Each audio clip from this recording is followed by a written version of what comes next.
Yang lagi ngetren katanya nih Gus. Jadi sekarang ada katanya haya ala jihad. Oh, provokator. Nah ini pertanyaannya dari Mas Faris Sidoarjo. Bagaimana kriteria batasan sehingga dikatakan pemberontak pada pemerintah yang sah atau buhot? Dan kemudian bagaimana menyikapi kejadian yang lagi ngetren viral tentang adzan ajakan jihad? Apakah itu ada tuntutan dari Nabi atau tidak atau termasuk bid'ah? Oh. Nah, berat. Enggak, biasa aja kan. Enggak, ini kalau notaris bakas ini aneh. Pertanyaan umum ini. Enggak, sebetulnya semua orang tahu kok apa adzan itu ya dengan kalimah-kalimah yang sudah seperti itu riwayatnya dari Rasulullah Shallallahu Alaihi Wasallam. Dan kita masalah jihad juga ngerti lah. Dulu bangsa kita ini dijajah Belanda ya mereka otomatis jihad. Dulu Mbah Hasyim ya bikin resolusi jihad. Semua itu kan muqtadul hal sesuai konteks.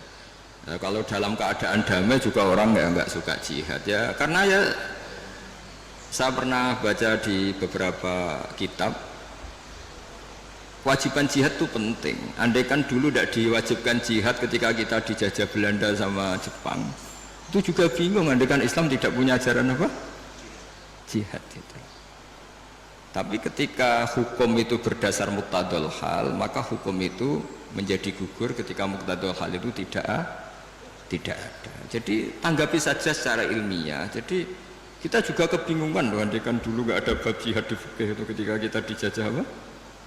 Belanda. Coba ketika kita dijajah Belanda, dijajah Jepang, terus ajarannya mau kasih sayang tok. Monggo. Pak, monggo pendet mawon. Andai kan dulu nggak ada ajaran jihad kan ketika Belanda jajah di Tegal di mana? Nggih monggo pendet mawon. Kan ajarannya wong tua dhisik kan ngalah. Ikhlas. Tapi barokahnya ada apa? Ajaran apa? Jihad. Kita bisa melawan Belanda dan merasa jihad fisabilillah. Tapi di mana-mana jihad itu ya ada konteksnya. Nah, dulu kenapa Rasulullah tegas ya? Karena memang harus tegas. Rasulullah jelas benarnya, musuhnya jelas salahnya. Di zaman akhir itu tidak segampang itu.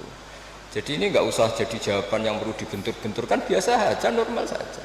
Saya dengan Mas Imam ini ya karena dia tamu tak hormati gitu. Nah, kalau mulai ganggu waktu saya tidak saya hormati lagi kan tidak ada. Jadi ya sudah normal saja. Makanya ini dilatih lah, ngadepi fenomena apa saja itu dihadapi secara normal saja karena agama ini menyediakan apa? Semuanya. Termasuk menurut saya kita harus berjuang supaya tradisi kita superior karena kita pejabat, kita tokoh, terus nganggap desa-desa terbelakang objek itu jangan.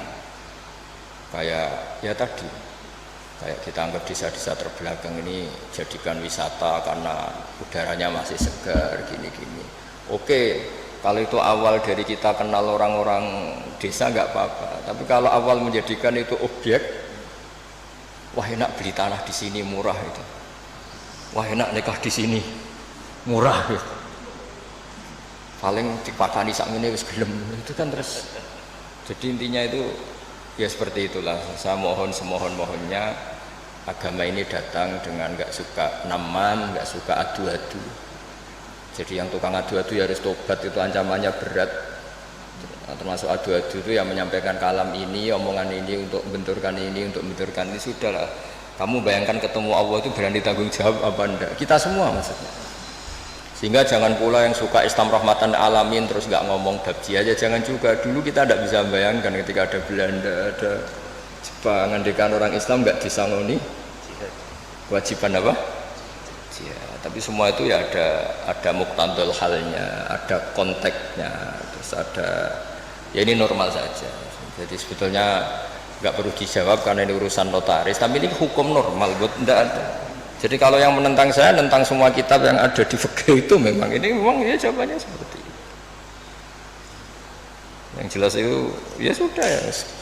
Kita ingin rohama bainahum, ingin saling mencintai, saling melengkapi, saling menghormati, dan semua kita doakan apa humahdina fiman terus sampai apa dan seterusnya Dan selalu guru-guru kita, Mbah Mun, bapak saya itu kalau setiap ketemu orang, ketemu kelompok tertentu itu mesti doanya Allahumma alif baina qulubina wa aslih dzata bainina, supaya kita itu baik-baik saja. Karena menyatukan hati itu ya tidak gampang.